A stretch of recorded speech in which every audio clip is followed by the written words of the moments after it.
The Tiara of Discord. Why Spanish queens fought for the heraldic jewel.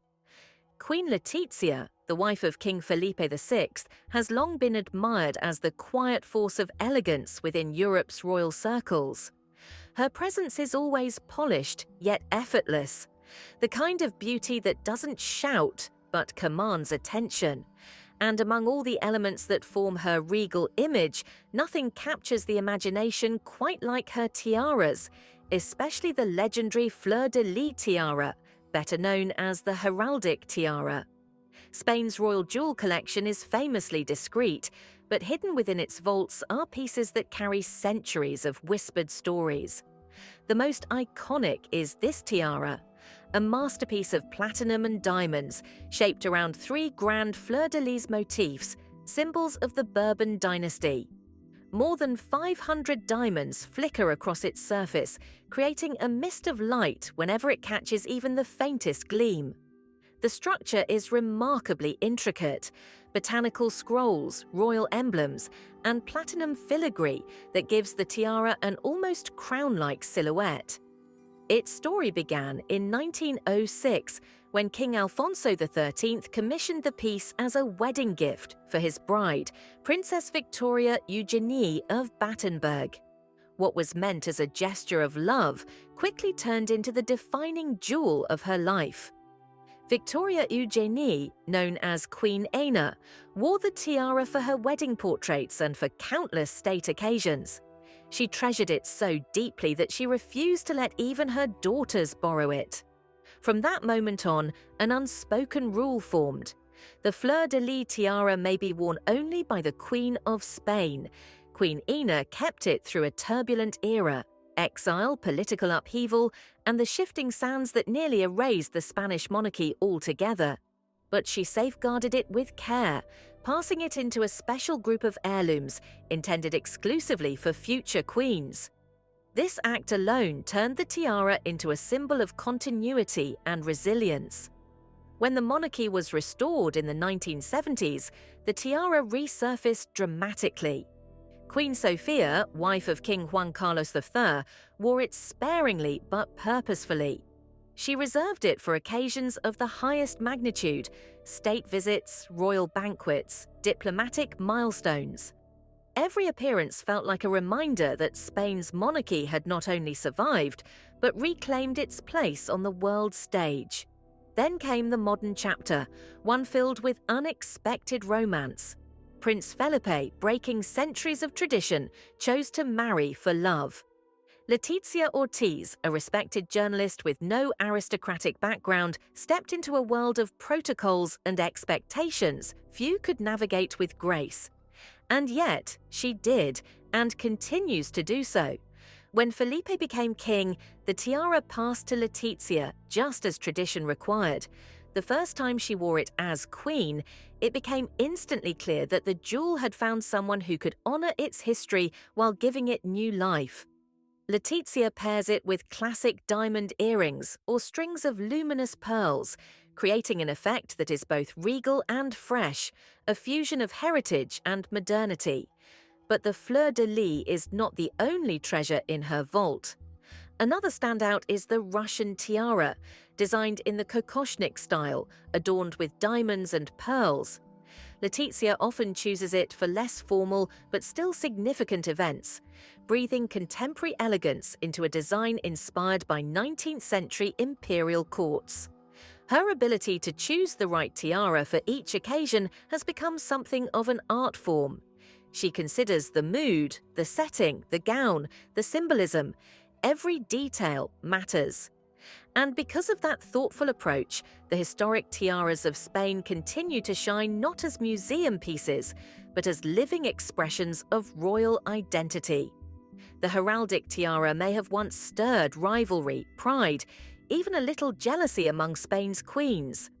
But today, in Letizia's hands, it has become what it was always meant to be: a sparkling thread binding the past to the present, and a dazzling reminder of the timeless power of jewelry to tell a story far bigger than itself.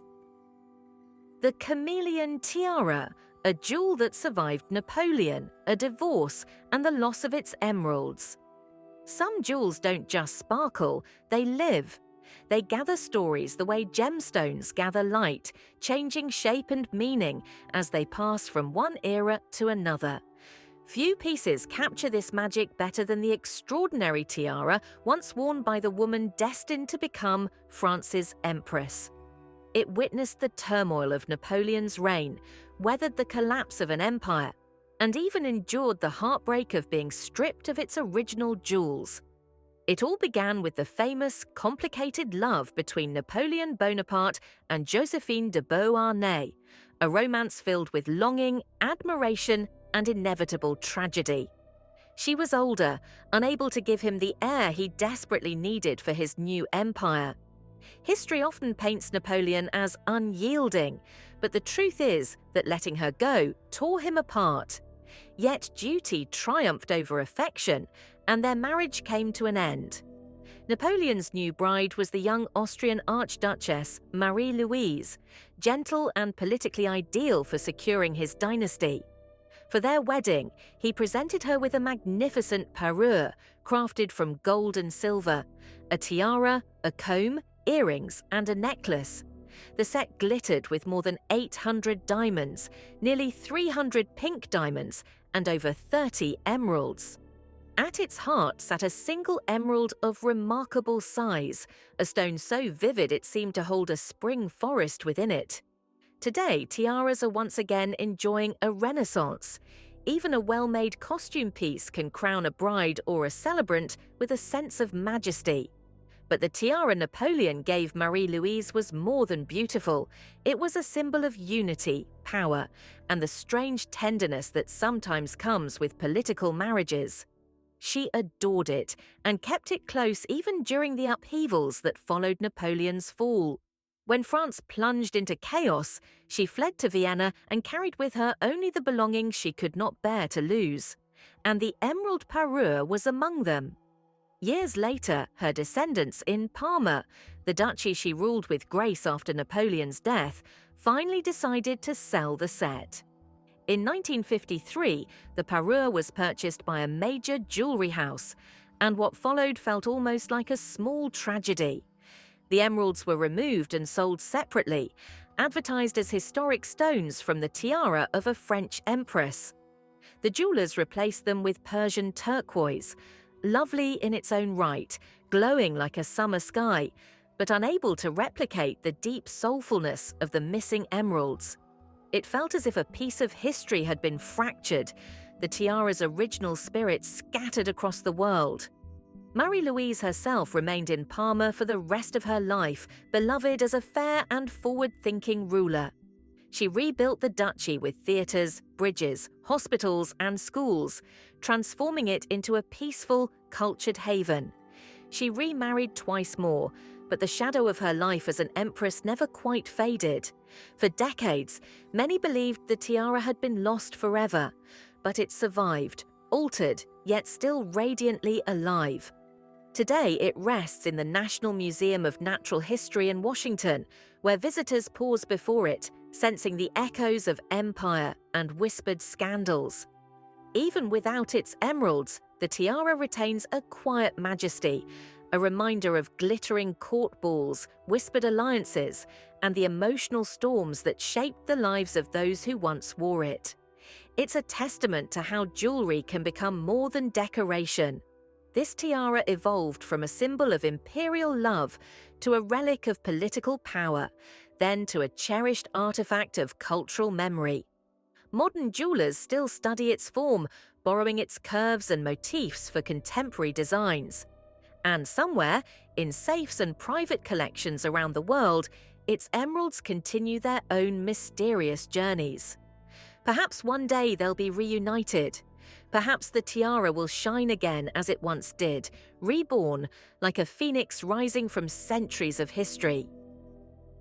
Royal weddings are a spectacle of silk, ceremony, and dazzling jewels, a world where every sparkle tells a story. Brides from noble houses often arrive crowned in decades of family heritage. Yet the most memorable choices are not always the grandest or the loudest. Sometimes it's the quiet shimmer of a modest tiara that steals the show. and few pieces embody that subtle magic more than the Lannoy tiara. Delicate, airy, almost weightless in appearance, the Lannoy tiara became famous when Countess Stephanie de Lannoy chose it for her 2012 wedding to Guillaume, the hereditary Grand Duke of Luxembourg. Her family's vault holds far more dramatic treasures, yet on her most important day, she chose grace over grandeur, a choice that surprised many but delighted even more. Though small, this tiara glitters with nearly 300 diamonds. At its center sits a pear-shaped stone, soft and luminous like a drop of morning dew. The entire design blooms into clusters of intertwined flowers, each outlined with mill-grain detailing, a technique that frames the diamonds with tiny beaded borders, giving them a starry, dust-like radiance. It is a jewel that whispers instead of shouts. The piece was commissioned in 1878 from the Belgian jeweler Alton Low, a house once known for adorning aristocratic families throughout the region. Over generations, the tiara became a cherished heirloom, worn by Lannoy brides as a symbol of continuity and quiet nobility. Every wedding portrait featuring it seems to carry a trace of old-world romance. But even legendary jewels have their weaknesses. The Lannoy tiara is notoriously tricky to secure. Without the velvet base or multiple fastening points found in most royal pieces, it grips the hair only at the sides. During Stephanie's wedding, the tiara famously tilted, a moment that made royal enthusiasts gasp, then adore it all the more. Its imperfection only added to its charm, proof that even diamonds can misbehave. Stephanie's choice, however, went deeper than tradition. Her mother had passed away shortly before the wedding, and wearing the family tiara became a tender tribute, an invisible thread connecting past and present. Now, as a member of the Luxembourg Grand Ducal family, she has access to far grander tiaras. Yet the Lannoy piece remains one of her most personal. Since the wedding, she has worn it rarely, which only heightens its mystique. Luxembourg's ruling family does not display vast public collections, as some monarchies do. Much of their jewellery remains privately held and appears only on special occasions. So when this tiara emerges from its quiet existence, it sends ripples of excitement through devoted royal watchers. Its appearance is a moment, not just an accessory. The Lannoy tiara is a reminder that refinement can outshine extravagance. In an era when royal weddings often turn into competitions of sparkle and spectacle, Stephanie's choice signaled a deeper understanding that jewelry holds its greatest power not in size or price, but in meaning. Her tiara told a story of heritage, memory, love, and understated taste. One day, future Lannoy brides will likely wear this same piece, carrying the tradition forward through the decades. Perhaps it will be redesigned, perhaps modernized, or perhaps preserved exactly as it is, a diamond-woven emblem of familial devotion. Whatever its future, the tiara remains a quiet legend, imperfect, enchanting, and utterly unforgettable. Every piece of jewelry carries a fate of its own, a blend of craftsmanship, sentiment, and history. And sometimes a tiara doesn't just shine, it weaves a complex story, changing over time like a chameleon shifts its colors. This is the story of the delicate forget-me-not tiara, once owned by Princess Louise of Great Britain. Princess Louise Victoria married Alexander Duff, the first Duke of Fife, on July 27, 1889. For her wedding, she received a collection of floral diamond sprays, wedding gifts from well-wishers. Among them were 3 brooches shaped like forget-me-not blossoms, presented by Lord Horace Farquhar, and a matching spray from the Sassoon family. These pieces, delicate and full of symbolism, were born out of deep affection and respect. Over time, these separate brooches were skillfully combined into a single tiara. The result, a garland of diamond-studded forget-me-nots and leafy sprays, softly arching over the hair like a floral halo. The craftsmanship was exquisite, and the effect was breathtaking. Sparkling old-cut diamonds caught the light as if dancing, evoking the fragile beauty of spring flowers frozen in time. Photographs from around 1910 show Louise wearing what appears to be this tiara during a royal visit, the only known contemporary image of her in the piece. That moment, quietly elegant yet full of meaning, captures the tiara's gentle spirit. But after that, its trail grows murky. Decades passed, and the fate of the tiara became a mystery. Some believe that Louise passed the brooches to her daughters, Alexandra or Maud. At least parts of the jewel collection were later auctioned, but that still leaves us guessing. What exactly became of the original tiara? Here is where a twist worthy of a novel enters. In the early 2000s, producers of the hit historical drama Downton Abbey borrowed a floral, leafy diamond tiara from a London antique jeweller for the wedding of Lady Mary Crawley. The piece used in the show was described as a Georgian-style tiara convertible into two brooches, eerily reminiscent of Louise's original forget-me-not brooches. This sparked headlines and speculation.